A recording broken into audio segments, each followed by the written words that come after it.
So, tell us about your short film. What is the plot about? So the film She's a Fox is about this 12-year-old boy who really likes this girl, and this girl is taken by this football player and she's a cheerleader, so they act like a popular couple within the school. And this boy, he even prays to get the attention from this female, and his prayers are almost answered when he actually gets to sit next to her in a new seating arrangement in his classroom.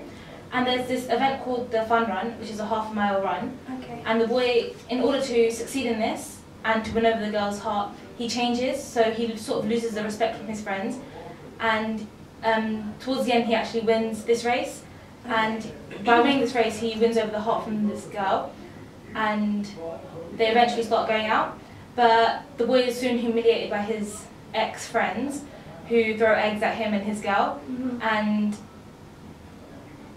by the end of this, the female, she goes back to her boyfriend. They go back to their lives that they used to be living. Okay. He still likes her, but obviously he can't really do anything about it. Okay, that's understood.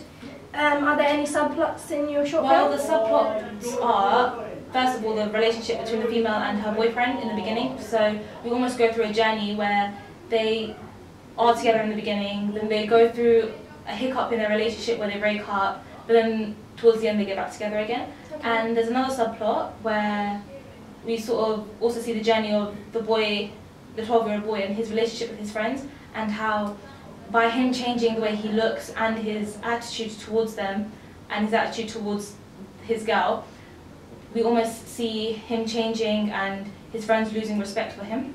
Okay, and how would you define the main character types? Okay, so the character types, we'd say, obviously we have the popular teenagers, how the couple, like the female's a cheerleader, the male's so they have a high footballer, status. they have a higher status over everyone else.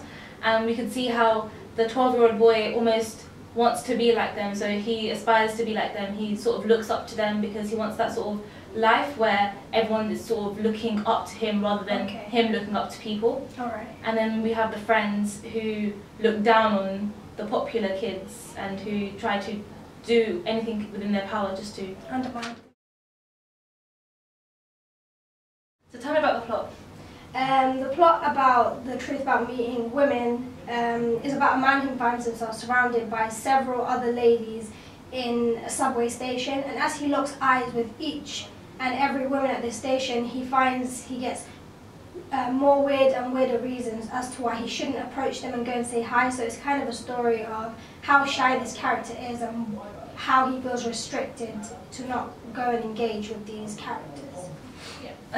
So are there any subplots in this? The subplots are mainly the events in which stop him from approaching these women. So he locks eyes with a woman who enjoys jogging, and as he envisions himself going on a jog with this woman, he finds that's not his forte. There's stuff with cooking, friends, stuff with sexual activity, which he finds himself.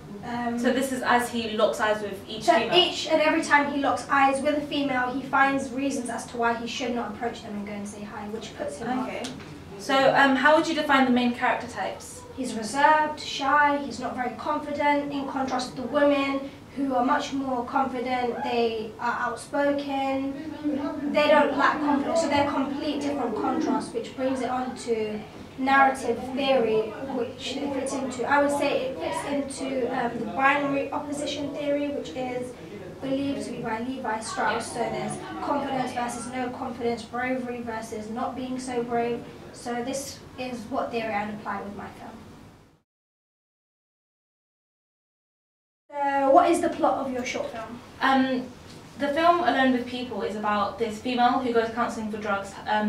However, she opens up about her being gay, and it's almost a journey to see how accepting her parents are and her family, like her sister, and just her journey through and how she doesn't want to be gay, like she doesn't feel it's the right time as she's going through high school. She would have preferred finding herself when she's going to college perhaps, and she really wants a girlfriend, but obviously she doesn't want anyone to find out about her being gay. Are there any subplots in your short film? The subplots are about the relationship between the female protagonist and her counsellor, where her counsellor actually admits to being bisexual. And the other plots are when she tells her mum, her sister and her dad, but she tells them at separate times, where she tells her dad first and her dad's really accepting, which obviously shows his character to be someone who's understanding. Yeah, he's really understanding towards her. She tells her mum, and her mum's not really understanding, and neither is her sister. So they're obviously, you can tell that they're backwards. They don't really want her to be gay. They want her to have like a brighter future ahead of her because they don't feel as if it's right. Okay, and how would you describe the main character types? So obviously the female protagonist, she's really shy. She's scared to even approach her parents to tell them, and she jumps to conclusions when her mum actually pauses after she's told her about her being gay. So obviously she's not at ease with this situation that she's going through. And the father is really understanding, like we've just previously said. The sister and the mother, they're really backwards. They're not really understanding, and they're not putting into consideration her feelings. Okay. So what is the plot of your film? The coming-of-age short film Bombshell is about a young girl named Daisy who's almost trying to find herself.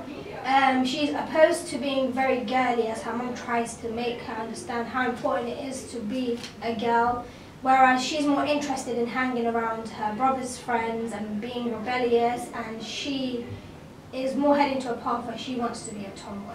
Okay. What are the subplots in this? Well, it covers LGBT themes, so she's obviously still trying to find herself, and she doesn't know whether she wants to be gay or she's straight. She's not sure until she comes across a lesbian couple who kind of have the same trends as her. She finds herself wearing black nail polish, and she also finds a lesbian couple wearing it as well. This is when she comes into terms and begins to understand maybe that she is gay. Okay, so how would you define the main characters in this film?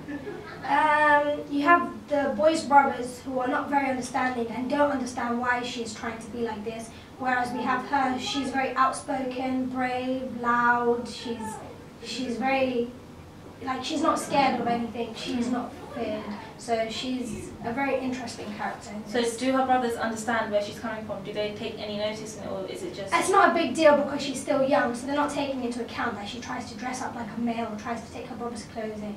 Yeah. They all think that she's still fairly young, she's still having some growing up to do that's left, so they're not taking it into account. But her herself, she's starting to try and figure herself out, although it is a very young age. Okay, so what is your plot? Well, the movie itself is about a young guy and his journey home. He gets stopped by the police are searching him, and they find nothing on him, so at this point we think his stereotype is being subverted. However, when we go home we find he did have drugs in him, and due to like being scared and stuff, he flushed them down the toilet, so Okay, so rid of them. What are the subplots? Well, we see the relationship between the police and the young guy himself, so we see the relationship between the police and the younger generation, so teenagers. We also see the relationship between teenagers and their mums. So when he got home, there was minimal conversation with him and his mother, so that shows, you know, there's a bit of ignorance there from the teenager, and how the mother takes pride in like how her room looks and her surroundings. Okay, so can you define the main character types in a bit more detail, please? So how would you describe the police officers? The police officers obviously stereotype the young guy, so they've got like a specific image of what they feel like a criminal looks like. So they jump to conclusions? Yes, they jumped to conclusions, and they like saw him and thought, okay, he looks a bit dodgy. However, at that point, you know, they couldn't find nothing on him. They were treating him quite rude and like being very harsh with him beforehand. Once they found that he you know, was fine, he had nothing on him, they was being much more polite to him. Okay, so how would you describe the young male protagonist? Well, often you could find teenagers being very rowdy, very rude. However, in the beginning we see that he subverted that. He got stopped and searched, and he seemed like a bit stunned, and he was a bit like scared. And you can see that at the end as well when he throws away his drugs. But it is also very stereotypical, the fact that he did have drugs in the first place.